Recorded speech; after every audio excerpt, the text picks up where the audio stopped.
بسم اللہ الرحمن الرحیم۔ السلام علیکم۔ اقرا حفاظ سیکنڈری اسکولز پشاور زون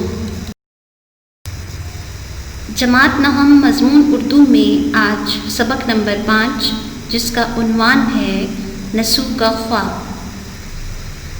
اور جس کے مصنف ہیں مولوی نذیر احمد۔ بچوں، گزشتہ ویڈیو میں آپ مصنف مولوی نذیر احمد کے حوالے کے بارے میں پڑھ چکے ہیں۔ آج ہم سبق نسو کا خواب پڑھیں گے۔ بچوں، سب سے پہلے سبق کے اہم نکات۔ نثری اعتبار سے یہ سبق ناول ہے۔ مصنف کی ادبی حیثیت ناول نگار۔ ناول کسے کہتے ہیں؟ ناول کے لغوی معنی ہیں نئی یا انوکھی بات، یعنی ایک فرضی قصہ جس میں حقیقی زندگی کی تصویر خصوصاً انسانوں کی جذباتی کشمکش تسلسل کے ساتھ پیش کی گئی ہو۔ ناول کا پلاٹ اور کردار اس کے بنیادی عناصر سمجھے جاتے ہیں۔ یہ سبق جس ناول سے لیا گیا ہے اس کا نام ہے توبۃ النسو، یعنی نسو کی توبہ۔ بچوں، یہ سبق ناول توبۃ النسو کے پہلے باب سے لیا گیا ہے۔ اس ناول میں یہ کہا گیا ہے کہ انسان صرف دنیا کا ہو کر نہ رہ جائے بلکہ دنیا کے کاموں کے ساتھ ساتھ ایسے نیک اعمال کر کے دنیا سے جائے کہ آخرت کی کامیابی بھی مل جائے، کیونکہ یہ دنیا فانی ہے اور یہ دنیا آخرت کی کھیتی ہے۔ مصنف نے ابدی زندگی کی طرف بھی اشارہ کیا کہ موت کے بعد ہی حقیقی زندگی کا آغاز ہوتا ہے۔ اس ناول میں مولوی نذیر احمد لکھتے ہیں کہ ایک سال دہلی میں ہیضے کی ایسی وبا پھیلی کہ ہر روز سینکڑوں کی تعداد میں لوگ مرنے لگے۔ بیماری ایسی آتی کہ 2 گھنٹوں میں ہی انسان کا کام تمام کر دیتی۔ نسو، جو کہ دہلی کا ایک مالدار شخص تھا، اس نے بھی اپنے گھر والوں کو اس بیماری سے بچانے کی ہر ممکن کوشش کی، مگر بیماری نے اس کے گھر کے افراد پر بھی حملہ کیا اور بہت سے افراد اس بیماری سے وفات پا گئے۔ ایک رات نسو کو بھی ہیضہ ہو گیا اور ان کی طبیعت ایسی بگڑی کہ موت سامنے نظر آنے لگی۔ حکیم کی دوا کے اثر سے وہ گہری نیند سو گیا۔ نسو نے خواب میں دیکھا کہ وہ مر چکا ہے۔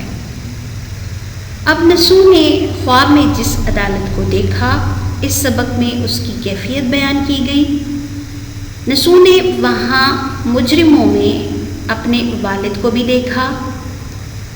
والد کے پاس اعمال نامہ تھا جس میں اس کے گناہ درج تھے۔ اعمال نامے کے متعلق باپ بیٹے کے درمیان بات ہوئی۔ نسو کے والد کے خلاف کرامن کاتبین بھی گواہ تھے۔ اس کے علاوہ اس سبق میں بتایا گیا کہ نسو کے ہمسائے کی سزا سے رہائی کیسے ہوئی، اور اس کے علاوہ اولاد کی اسلامی خطوط پر تربیت کرنے کا کیا نتیجہ ملتا ہے۔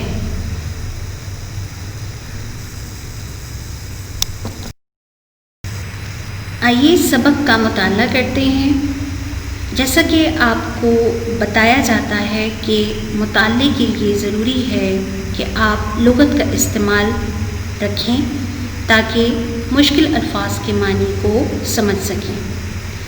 صفحہ نمبر 35 پر ہے سبق نسو کا خواب۔ جیسا کہ آپ کو ناول توبۃ النسو کے بارے میں بتا دیا گیا ہے۔ نسو نے خواب میں جس عدالت کو دیکھا، آئیے اس کے بارے میں پڑھتے ہیں۔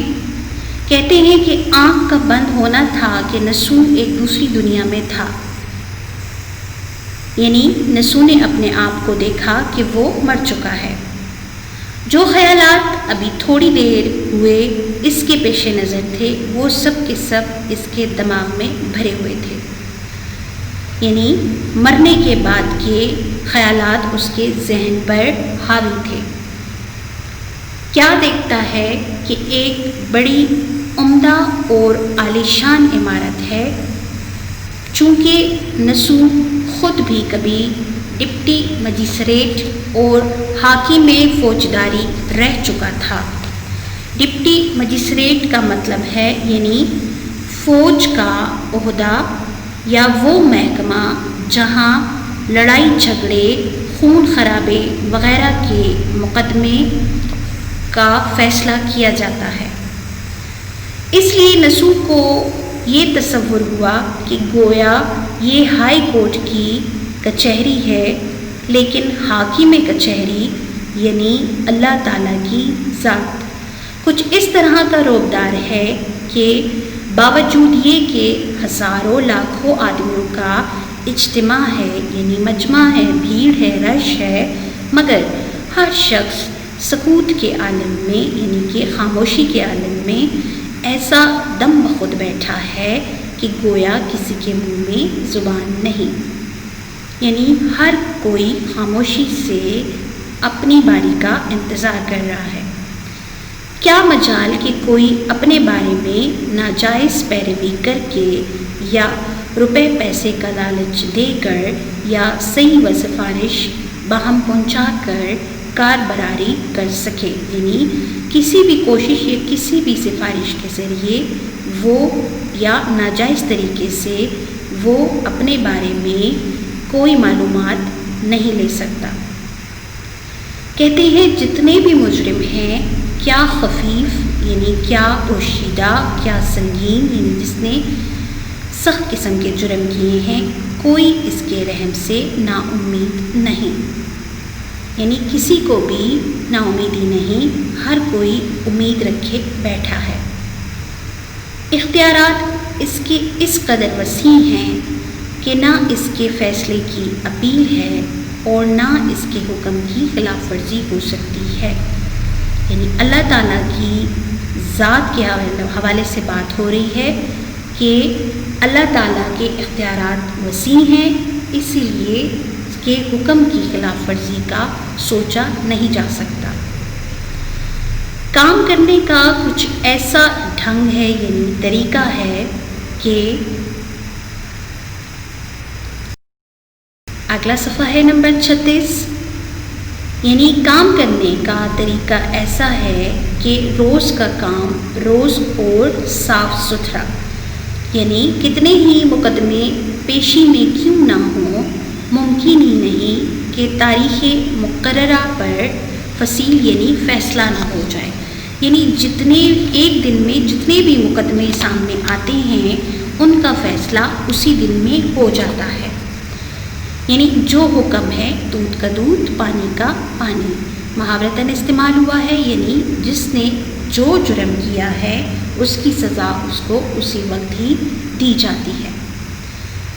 پھر کیا دیکھتا ہے، یعنی نسو کہہ رہی ہیں کہ نسو یہ دیکھتا ہے کہ ہر مجرم کو فرداً فرداً قرارداد جرم کی ایک نقل دی گئی ہے۔ قرارداد جرم یعنی دنیا میں انہوں نے جو وقت گزارا اور جو اعمال کیے، اس میں انہوں نے جو اچھے اور برے اعمال ہیں ان تمام اعمالوں کی فہرست ہے، جسے قرارداد جرم کا کہا گیا ہے، اور وہ اس اعمال نامے یعنی قرارداد جرم کی نقل کو پڑھ رہا ہے اور جتنے الزام اس پر لگائے گئے ہیں سب کو سمجھتا ہے اور اپنی برات کی وجوہات کو سوچتا ہے، یعنی اپنی رہائی کے بارے میں سوچ رہا ہے۔ کچہری کا خیال نسو کو حوالات کی طرف لے گیا۔ حوالات کہتے ہیں وہ جگہ جہاں ملزم کو فیصلے تک نظر بند رکھا جاتا ہے۔ تو نسو کو جب یہ خیال حوالات کا خیال آیا تو دیکھا کہ ہر شخص ایک علیحدہ جگہ میں نظر بند ہے، جیسا مجرم ہے اس کے مناسب حال اس کو حوالات میں سختی یا سہولت کے ساتھ رکھا گیا ہے، یعنی مجرم نے جیسا جرم کیا ہوا ہے زیادہ ہے تو زیادہ سختی ہے، اور اگر کم جرم کیے ہیں تو تھوڑی بہت نرمی رکھی گئی ہے۔ حوالات کی برابر جیل خانہ ہے مگر بہت ہی برا ٹھکانہ ہے۔ نسو یہ مقام دیکھتے ہی الٹے پاؤں پھرا باہر آیا تو پھر حوالاتیوں اور زیر تجویزوں میں تھا۔ زیر تجویز کا مطلب ہے وہ معاملہ جو کسی بھی مجلس میں پیش کیا جائے تاکہ اس کی منظوری کے بعد اس پر عمل درآمد ہو سکے۔ تو کہہ رہے ہیں ان لوگوں میں ہزارہ آدمی تو اجنبی تھے مگر جا بجا شہر اور محلے کے آدمی بھی نظر آتے تھے، مگر وہ جو مر چکے تھے نسو کو یہ سامان دیکھ کر اسی خواب کی حالت میں حیرت ہوئی کہ الہی یہ کون سا شہر ہے، کس کی کچہری ہے، یہ اتنے مجرم کہاں سے پکڑے ہوئے آئے ہیں، یہ میرے ہم وطنوں نے کیا جرم کیا کہ ماخوذ ہیں یعنی پکڑے ہوئے ہیں، یہ کیسے مرے تھے کہ میں ان کو یہاں دیکھتا ہوں۔ اسی حیرت میں لوگوں کو دیکھتا بھالتا چلا جاتا تھا کہ دور سے اس کو اپنے والد بزرگوار انہی حوالاتیوں میں بیٹھے ہوئے نظر پڑے۔ پہلے تو وہ سمجھا کہ نظر غلطی کرتی ہے، مگر غور کیا تو پہچانا کہ نہیں، واقعے میں وہی ہیں۔ دوڑ کر قدموں پر گر پڑا اور کہنے لگا کہ یا حضرت، ہم سب آپ کی مفارقت یعنی جدائی میں تباہ ہیں، آپ یہاں کہاں؟ یعنی مرنے کے بعد سوال و جواب کے سلسلے کے بعد جو سزا و جزا کا عمل ہے وہاں پر نسو کو اپنے والد صاحب دکھائی دیے۔ اب باپ اور بیٹے کے درمیان مکالمہ ہے۔ باپ کہتا ہے کہ میں اپنے گناہوں کی جواب دہی میں پکڑا گیا ہوں اور یہ مقام جو تم دیکھتے ہو یہ دارالجزا ہے، یعنی جزا ملنے کی جگہ، مطلب اگلا جہاں، یعنی فانی دنیا ہے اور ابدی دنیا ہے اگلا جہاں، اور اس جہاں کے حاکم ہیں اللہ تعالیٰ کی ذات۔ بیٹا یہ کہتا ہے باپ سے کہ آپ تو بڑے متقی اور پرہیزگار تھے اور نیک کام کرنے والے تھے، پھر آپ پر گناہوں کا الزام کیسے آ گیا؟ باپ یہ جواب دیتا ہے کہ میرے گناہ کوئی ایک نہیں، سینکڑوں ہزاروں ہیں۔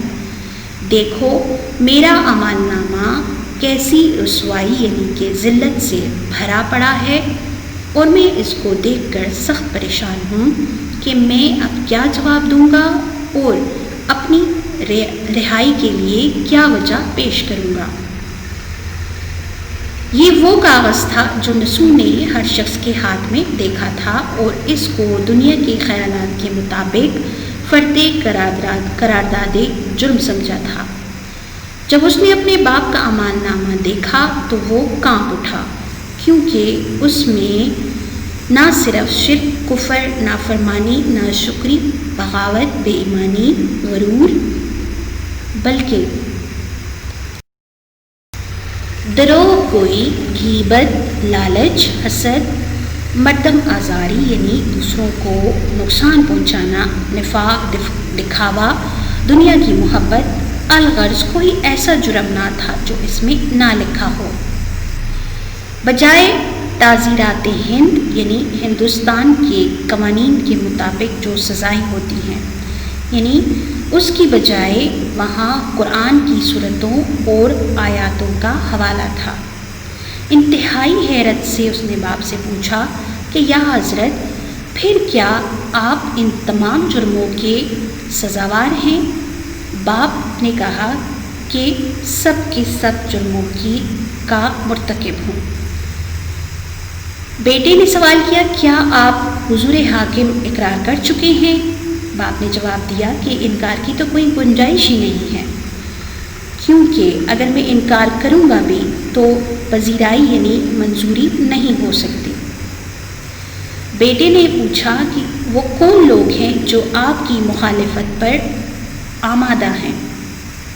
باپ نے جواب دیا کہ اول تو 2 کرامن کاتبین، یعنی وہ 2 فرشتے جو انسان کے اعمال لکھتے رہتے ہیں اور ہر وقت انسان کے ساتھ ہوتے ہیں۔ تو اول تو کرامن کاتبین ہی ایسے ہیں جن سے میرا کوئی فعل، کوئی کام پوشیدہ نہیں ہے۔ وہ جو بات کہہ رہی ہیں وہ درست ہے اور میرے روزنامچے عمری میں وہ لکھا جا چکا ہے۔ کہہ رہی ہیں اس کے بعد میرے اعضائے جسم یعنی ہاتھ، پاؤں، آنکھ، کان وغیرہ بھی میرے کہنے میں نہیں ہیں، سب کے سب ہی مجھ سے منحرف ہیں اور میری مخالفت پر اور میری تذلیل پر کمر بستہ ہیں۔ بیٹا یہ سوال کرتا ہے کہ آخر آپ کچھ اس کی وجہ بھی سمجھتے ہیں؟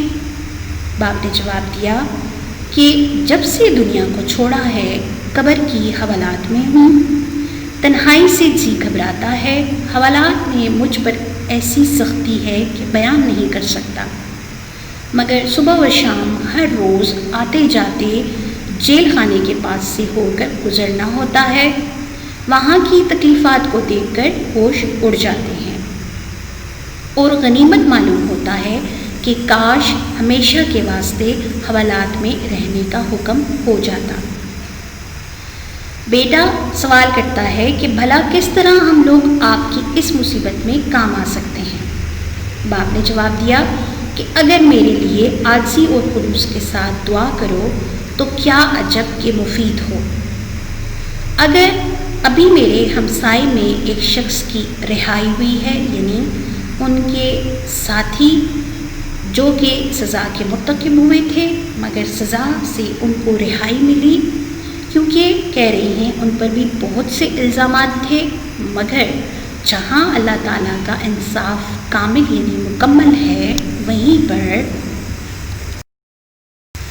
رحم بھی پرلے سرے کا ہے، یعنی اعلیٰ درجے کا ہے۔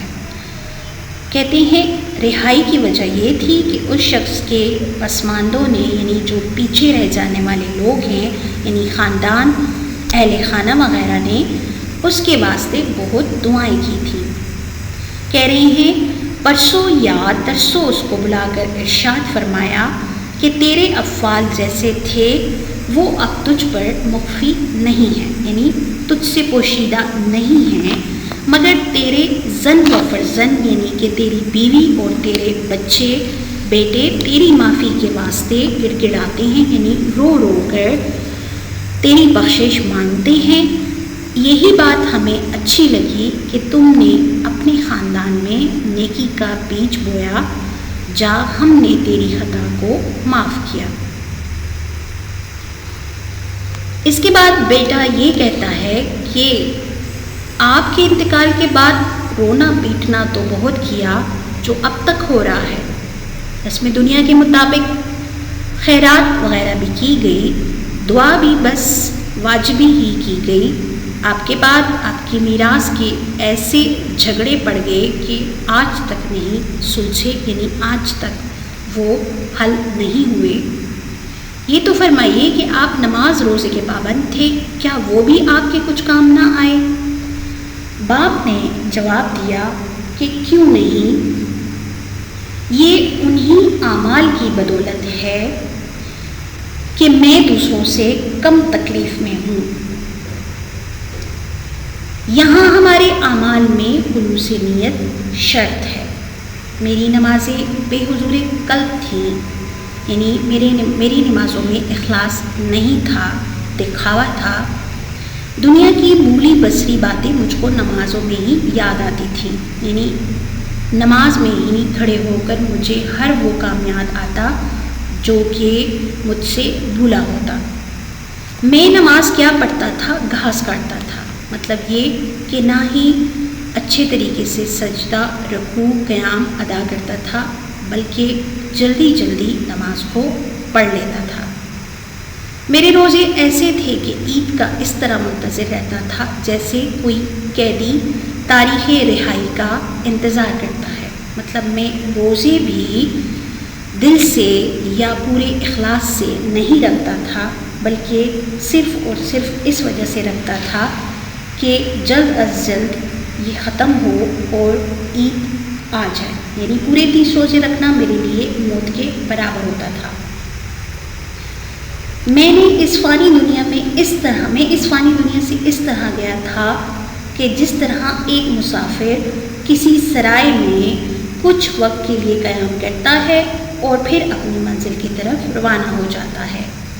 سرائے کہتے ہیں ایسی جگہ کو جہاں مسافر قیام کرتا ہے، رکتا ہے، ٹھہرتا ہے۔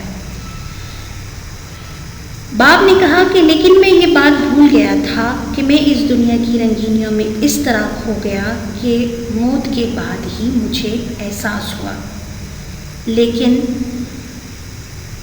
اس وقت سوائے پچھتاوے کے مجھے کچھ نہ ملا۔ اب کہتے ہیں باپ نے اپنی جو یہ حالت سنائی، بیٹے پر اس طرح ہیبت چھائی، یعنی ایسا خوف طاری ہوا کہ وہ چونک پڑا اور اچانک ہی آنکھ کھل گئی۔ تو پھر وہی دالان تھا جہاں وہ سویا تھا، وہی تیمارداریوں کا سامان تھا، چونکہ نسو ہیضے کی وجہ سے بیمار تھا اور دوا کے اثر سے سویا تھا۔ خواب میں یہ سب کچھ اس نے دیکھا۔ اب آنکھ کھلی تو وہی معاملہ پیش ہے جو پہلے تھا۔ بی بی پاس بیٹھی، آہستہ آہستہ پنکھا چل رہی تھی۔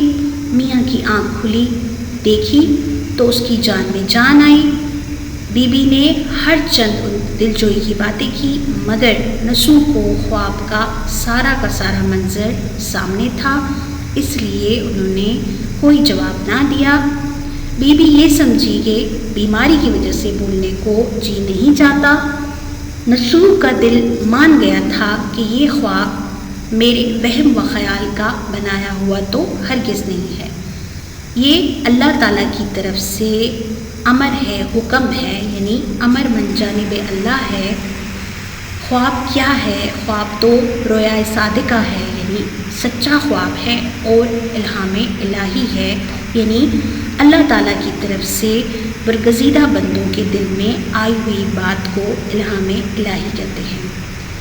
کہہ رہی ہے باپ کا اظہار اس نے ایسی توجہ سے سنا تھا کہ حرف بحرف یاد تھا۔ اب جتنے بھی الزامات باپ پر لگائے گئے تھے وہ جب غور کر رہا تھا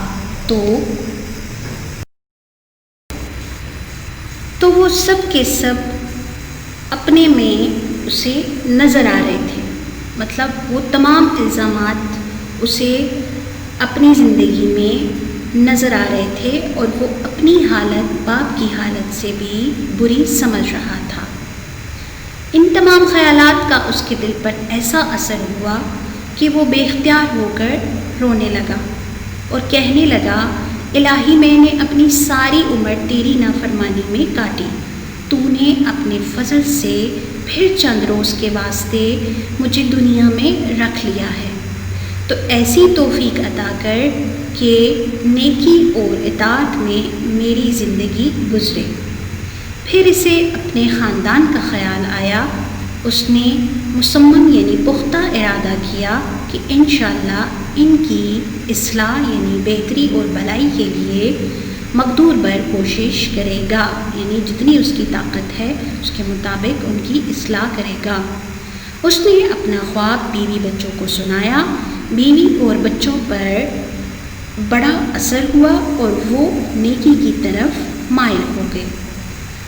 بچوں، یہ سبق ناول توبۃ النصوح سے لیا گیا تھا۔ تو اس سبق میں بچوں مصنف نے یہ بتایا کہ یہ دنیا فانی اور عارضی ہے، لیکن انسان اس دنیا میں آ کر کھو جاتا ہے اور آخرت کی فکر کو بھول جاتا ہے۔ اس کے علاوہ یہ بھی بتایا گیا کہ اولاد کی تربیت اسلامی قدروں کے مطابق کی جائے، کیونکہ نیک اولاد ہی والدین کی مغفرت کا ذریعہ بنتی ہے، اور مرنے کے بعد والدین کے لیے اولاد کا رونا دھونا کام نہیں آتا، بلکہ سچے دل سے بخشش کی دعائیں ہی ان کی نجات کا ذریعہ بنتی ہیں۔ اس کے علاوہ ہمیں ہر عبادت خلوص نیت سے کرنی چاہیے، اس میں کسی قسم کا کوئی دکھاوا نہیں ہونا چاہیے۔ امید ہے آپ کو سبق کی اچھی طرح سمجھ آ گئی ہوگی۔ اب آپ کے پاس ہیں درس کے معروضی سوالات۔ سب سے پہلے آپ کے پاس ہے نسوم دہلی کا ایک ڈیش شخص تھا، یعنی مالدار۔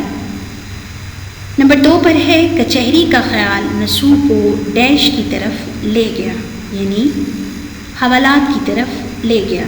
نمبر 3 ہے دنیا کی ڈیش باتیں مجھ کو نماز میں یاد آتی تھیں، بھولی بسری باتیں۔ بچوں یہ معروضی سوالات ہیں، اسی کے مطابق آپ نے بھی معروضی سوالات اس درس کے تیار کرنے ہیں۔ مصنف کا تنقیدی جائزہ ہے مولوی نذیر احمد، یعنی ناول نگاری کی خصوصیات، نثر نگاری، مقصدیت، معاشرے کی عکاسی، کردار نگاری اور اسلوب تحریر۔ آپ کے پاس ہیڈنگز ہیں، انہی کو سامنے رکھتے ہوئے آپ نے مولوی نذیر احمد کا تنقیدی جائزہ تیار کرنا ہے اور پھر اسے یاد بھی کرنا ہے۔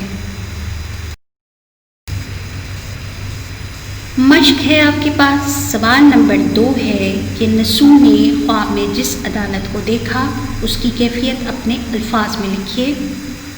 سوال نمبر 3 ہے کہ نسو نے خواب میں اپنے والد کو کہاں دیکھا، اور سوال نمبر 4 ہے اعمال نامے میں کون کون سے گناہ درج تھے۔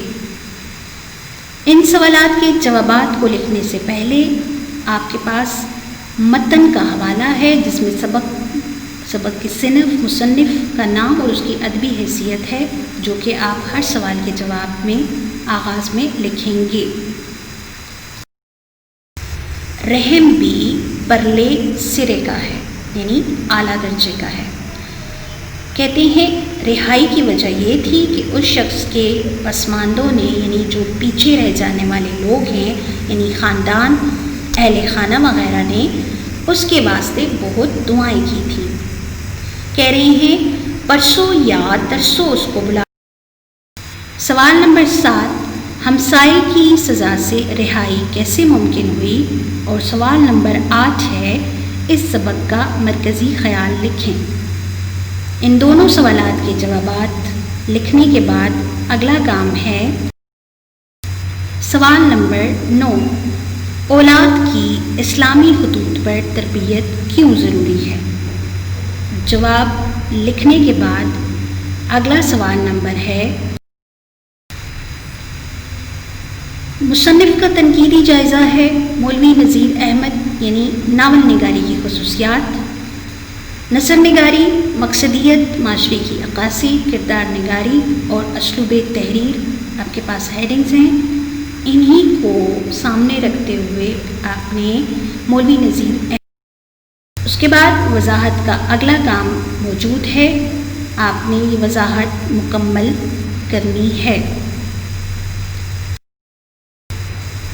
آپ کے پاس مشق میں قواعد ہے روزمرہ اور محاورہ۔ نمبر 1 پر ہے محاورہ کسے کہتے ہیں۔ سب سے پہلے محاورے کی تعریف۔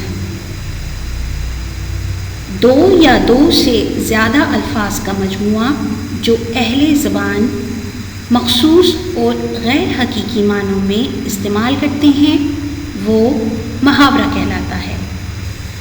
محاورے میں الفاظ کا استعمال حقیقی معنوں کی بجائے مجازی معنوں میں ہوتا ہے۔ جملے میں ہم موقع و محل کی مناسبت سے اس کا فعل تبدیل کر سکتے ہیں۔